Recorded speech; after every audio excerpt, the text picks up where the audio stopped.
visionary Peter Hinssen, speaking on the future of innovation and technology.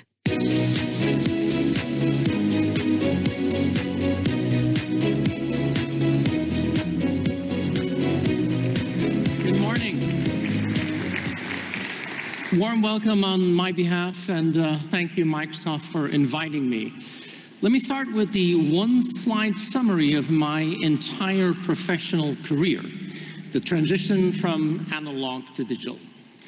The number of people in the audience who learn how to type on an old mechanical typewriter is getting smaller by the day. But just raise your hands if you still remember what that is. So, wow, quite the geriatric society meeting here today.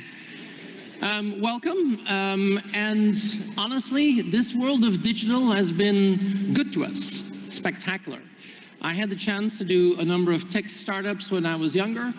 I've been teaching at London Business School for the last 15 years, and I was on the board of a company called Media House. And you probably know this because in the Netherlands, we are the owners of NRC and the Telegraaf.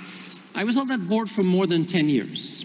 And when I joined that board, 10 years ago, it was very much a paper-based business.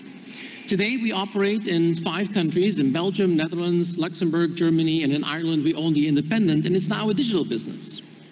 And it's really fascinating, because most of our customers consume most of our content digitally. We have a few strange customers who read our stuff digitally Monday through Friday, and for some reason, we have to deliver them an old physical newspaper on Saturday because there's a retro chic nostalgia. And I always thought that was spectacular. I now think AI is probably a bigger game changer than anything I've ever seen. So what do I believe in? I believe in 4 things. I believe in technology, as everyone here. I believe that innovation is the lifeblood of any organization. I also believe that disruption is a positive thing, and I think that organizations can change. And when you look at that, I'm sure that almost everybody here in the room is going to agree with the left side. Everybody believes in technology and innovation. But do you also see the potential of disruption, and do you believe that companies can actually change? So I was super happy when the Nobel Prize Committee awarded the Nobel Prize Economics last year to 3 economists who are basically the current godfathers of creative destruction. And creative destruction basically means that if you have something radically new, you can use that as a positive force. Now, that's why I love disruption. Now, these people who got the Nobel Prize are the disciples of this man, Joseph Schumpeter. And he was an Austrian economist, and he was kind of a strange man. I mean, this is a man who had 3 ambitions in life. He wanted to be the most influential economist in the world. He wanted to be the best horseman in Austria and the greatest lover in Vienna. I like people who are clear on their personal objectives. By the way, on his deathbed, this man had to admit he only achieved 2 of his life goals because, in his words, there were too many good horsemen in Austria. Strange man. But he's the one who came up with the concept of creative destruction. And what that means is when you have new technologies, some of the older players just don't move fast enough, and it creates opportunities for new players to come along. Now, the good thing is we know exactly how technology evolves. It's the famous S-curve. First, it's really slow, and then it's really fast, and then it becomes normal. And I take mobile phones as an example. I have no idea when you picked up your first mobile phone, but in the beginning it was super special and very rare, and then all of a sudden, boom, it becomes absolutely normal. And that's why I love these S-curves. And we had exactly the same thing in the world of digital. In the last 10, 15 years, we've been riding the S-curve of digital. I wrote a book on this 15 years ago called The New Normal. What would happen if digital stops being special and becomes normal? And this is exactly what happened. I was on vacation in Italy where an Italian artist had painted the logos of today onto things of the past, where you could see how things were changing, how the media was evolving, how a community lives differently. And I loved this, 2 old ladies chatting under a Twitter sign. It was a perfect reflection on a world where digital became normal. What I didn't realize 10, 15 years ago is there were some darker edges to that. This is one of my favorite sad slides. 2 people in bed, faces illuminated by the shining of their smartphone. The irony is they're probably talking to each other. They're communicating who's going to pick up the kids from school the next day. We trust technology with an almost blind faith. And also, we become addicted. I mean, you sometimes wonder how we were as kids, especially when you look at that next generation and their capability of embracing that and using that in ways we could have never imagined. I always thought, wow. And honestly, I think it's going to intensify. The roller coaster is going to get higher. The waves are going to get higher. And it always reminds me of that famous story by Ernest Hemingway. Ernest Hemingway went bankrupt. And when that happened, a journalist went up to him, Mr. Hemingway, how did you go bankrupt? And he said, in two ways, gradually and then suddenly. And I think this is exactly the type of patterns we're going to see. Now, the S-curves, I had the pleasure to do a lot of work with this amazing economist, Carlota Perez. She wrote a brilliant book on this called Technological Revolutions and Financial Capital, and she's been studying these S-curves her entire life. And she says over and over again in economic history, it's the same thing. Industrial revolution, steam, railways, mass production, telecommunication, digital, always the same thing. But these patterns used to manifest themselves over a period of 20 to 30 years. And that is fundamentally changing. It's going faster and the waves get higher. So I think we're going to see more disruption. And AI is at the very heart of that. Now, I don't know about you, but this is my life. Every morning, I wake up, I turn on my phone, and I think, you've got to be joking me. I mean, what a roller coaster ride.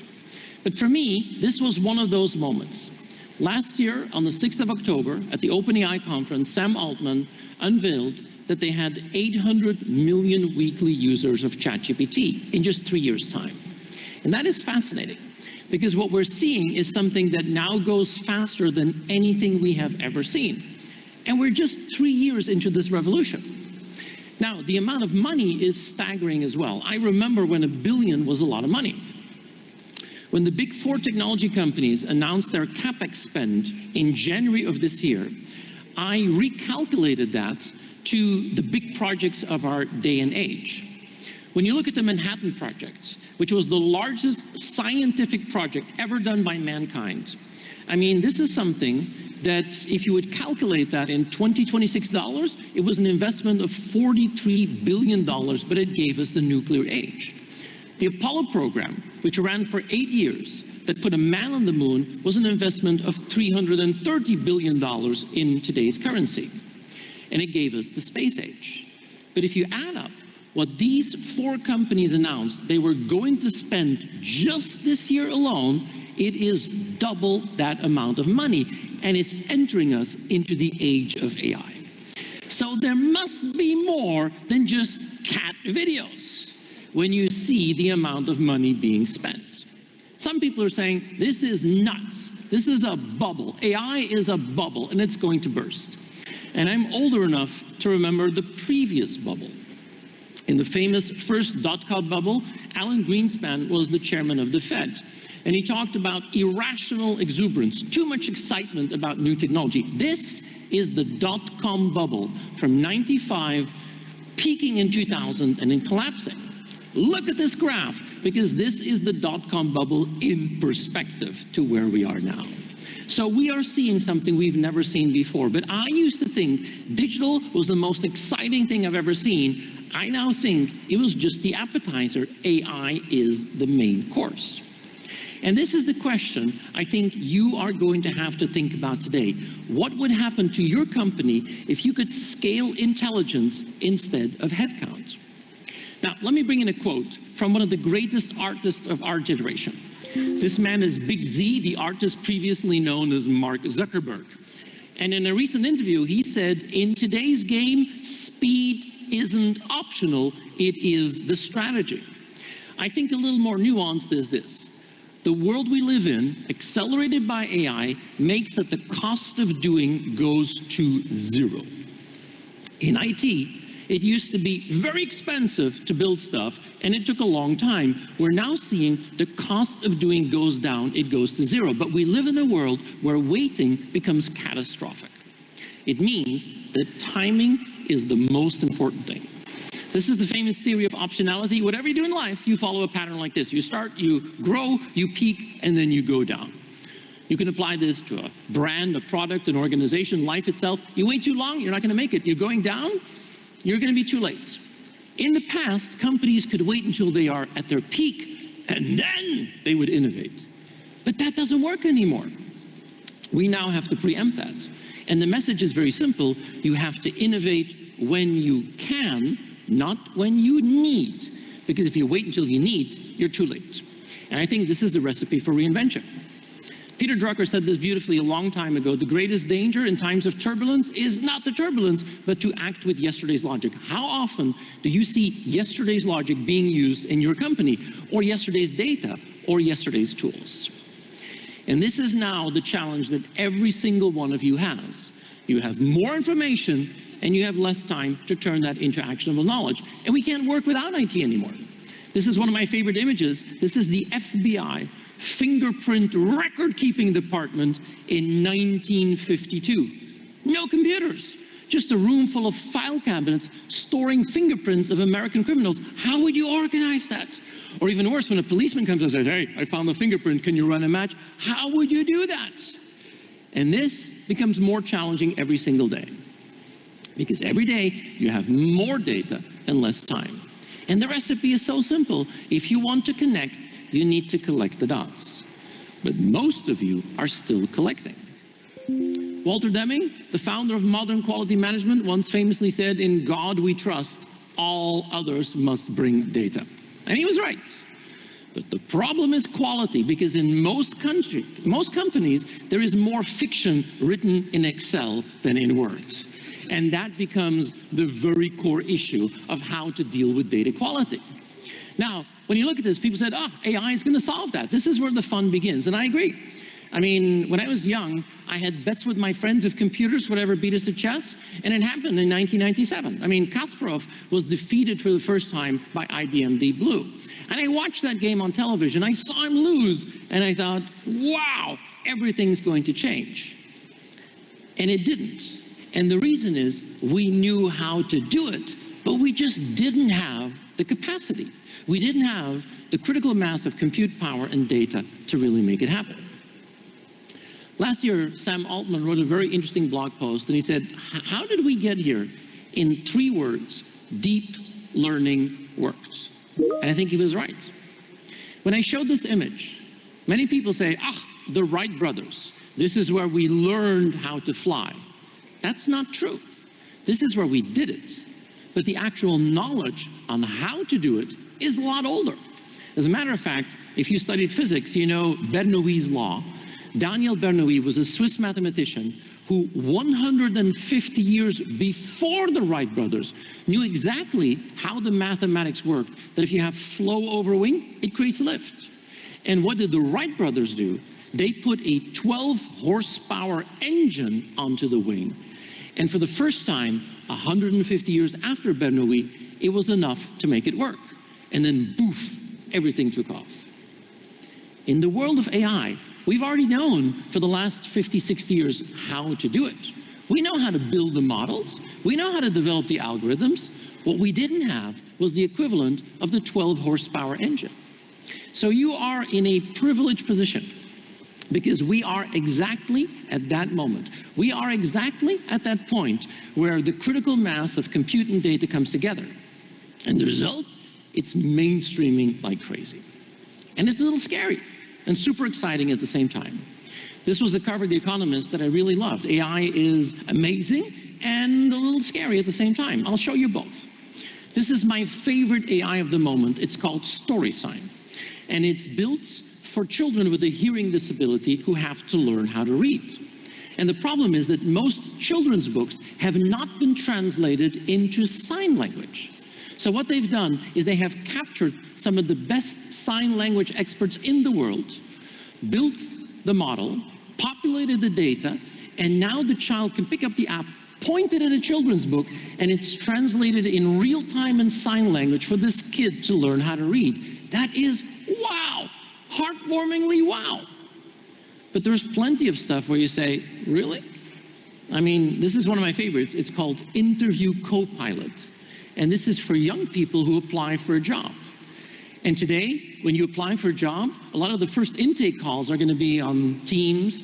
And if you're kind of nervous talking to a recruiter on Teams, you turn on Interview Copilot, who will listen into your conversation with the recruiter and whisper you the right answers to the difficult question from the recruiter. If you know the recruiter is probably using Copilot to generate difficult questions, you think, what are we actually doing here?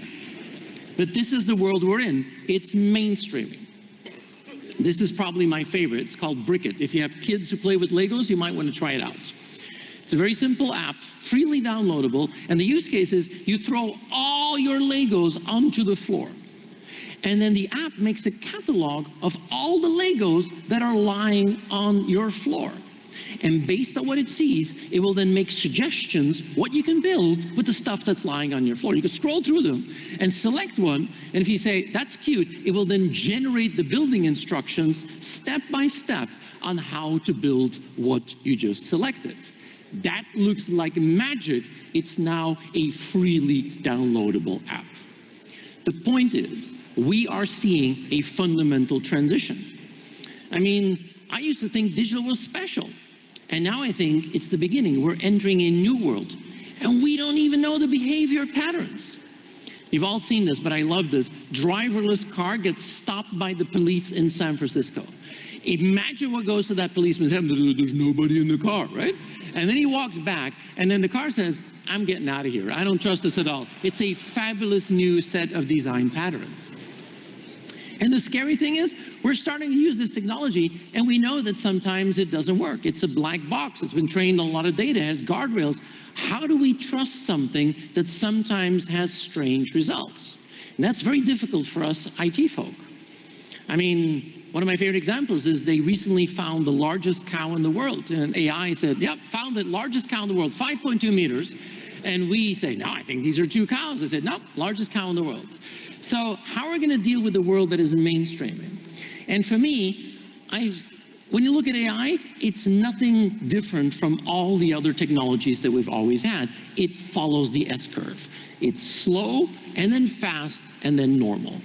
But there's also the human element. And in the beginning, we tend to overhype technologies, and then we're always disappointed. And honestly, this is probably what is happening in many companies today. You're trying stuff, and then it doesn't work. But don't make the mistake of underestimating the medium to long, and that is probably going to happen faster than anything we've ever seen. If you look at the combination of reasoning and agentic, I think this is a massive game changer. I was in Silicon Valley 2 weeks ago, and I was talking to a startup founder, having coffee with the guy, and we're just making conversation, and I asked him a question. I said, how many employees do you have? And the moment the words left my mouth, I knew I made a colossal mistake. I could see his eyes rolling over. I could see him thinking, oh my God, what a boomer question. Huh? And his answer was 300, of which 30 are humans. This is a kid who built 270 agents doing things like customer service and procurement, and he had 30 humans, but they counted as 300 full-time equivalents. And I think, honestly, this is not the end. This is probably just the beginning. For me, the reason why it is so intense is because 2 things are coming together. If you look at the invention of the printing press, it was the industrialization of knowledge. I mean, instead of monks copying books, we had an abundance of knowledge. And when you look at the Industrial Revolution, it was the industrialization of labor, when we went from muscle to machine. I think what we're experiencing now, what we're seeing, is a combination of these 2, but on a massive scale.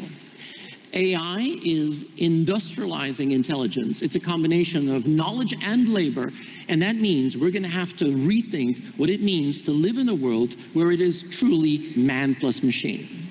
For me, this is absolutely the core question. What would change tomorrow if you could scale intelligence in your company instead of headcount? It was great to do the introduction. I'm going to be back for the closing, but I wish you an amazing day at this Microsoft tour. Thank you very much.